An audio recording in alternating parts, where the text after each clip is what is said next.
So what I'd like to do tonight is at least just to offer a redefining of retirement. Like what does this actually mean for us today, 2020, people who want to live and do things a little bit differently.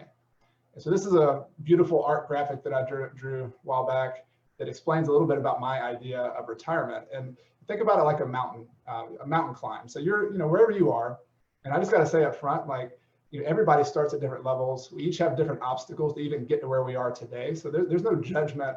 Like if you are negative net worth right now, or if you have no cash flow, all the way up to people who have a big wealth. None of us know behind the scenes what it takes to climb this mountain, this financial mountain. And sometimes just getting up to the first level is a heroic accomplishment. So I want to say that up front.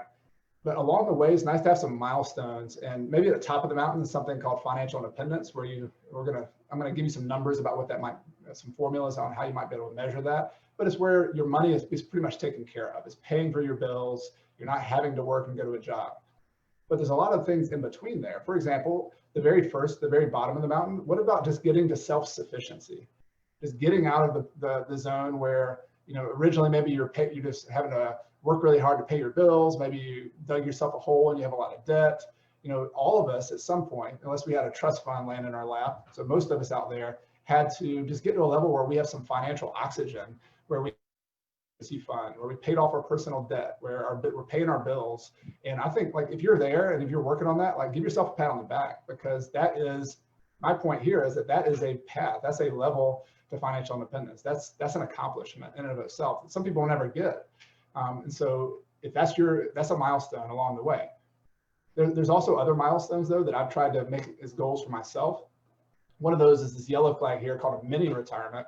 And back in 2009, during the kind of depths of the Great Recession at that point, I didn't have any kids at that point. So my wife and I decided to take 4 months off, get our backpacks, and go traveling around. We went to Spain. We went to Peru in South America. We stayed with a family for a month, and I learned how to speak Spanish at that point. We went to Chile and Patagonia, hiking down in southern South America. Went back up to Buenos Aires and spent some time there, and just traveled around. Just had fun. And I didn't have, at the point, I didn't have enough money and cash flow then to consider myself financially independent, but I had enough cash saved up. I had my business in such a way that I could leave for 3 or 4 months. And so I would encourage you to think about, even if it's not 3 or 4 months, maybe it's 2 weeks, maybe it's 4 weeks.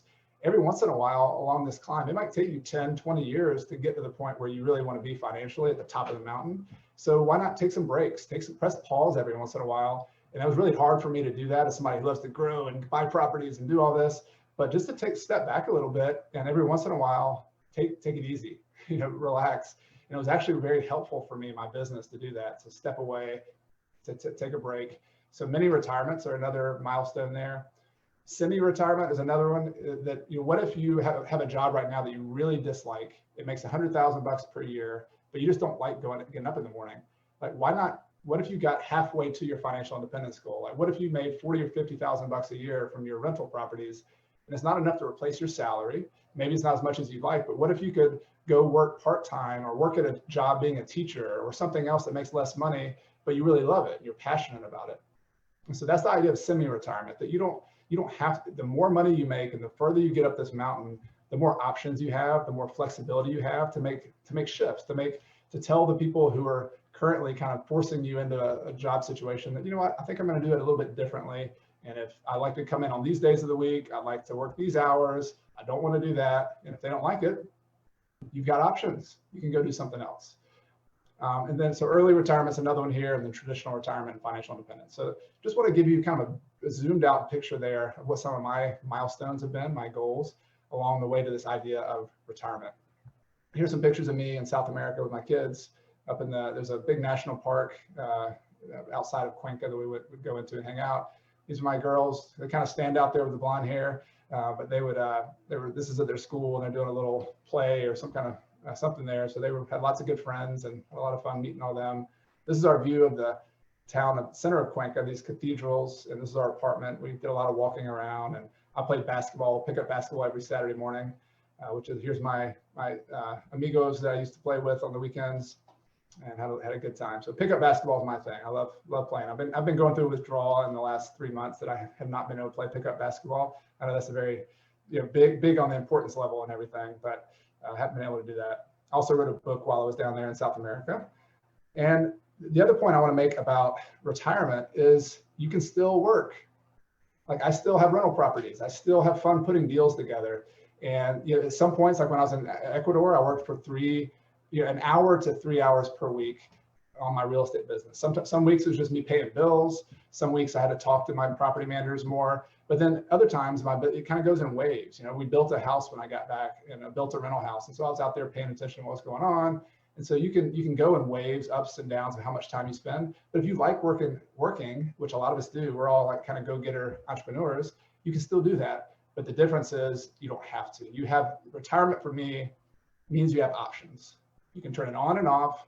You can travel. You can work at home. You can work a different job. The bottom line is whatever matters to you, whatever kind of options you want, by getting better financially and having this word retirement that we're talking about, you'll have more options in your life. So I want to ask you a life-changing question. It was something that actually it helped me a lot.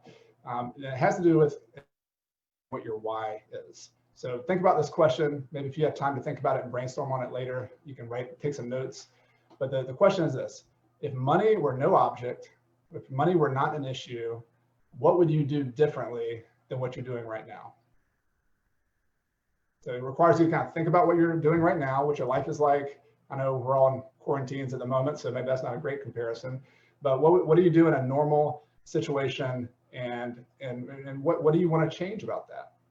So I've asked this question to a lot of people, and here are some of the things that people have told me.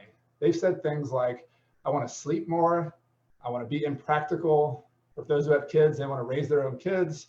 Some people say, I want to unplug from the Matrix. I'm a big Matrix fan. Anybody else like Matrix out there? Like I love all the metaphors and the music, and it's just one of my go-to series, all sorts of cool ideas in there.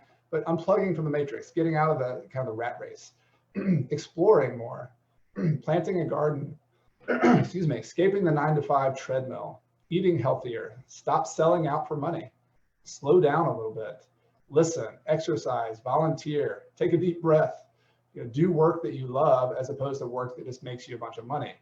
Making an impact. That's been something that has really opened up for me. Like, what am I here to do? Like, what kind of skills do I have to make my community better, to make my family better, whether it makes money or not?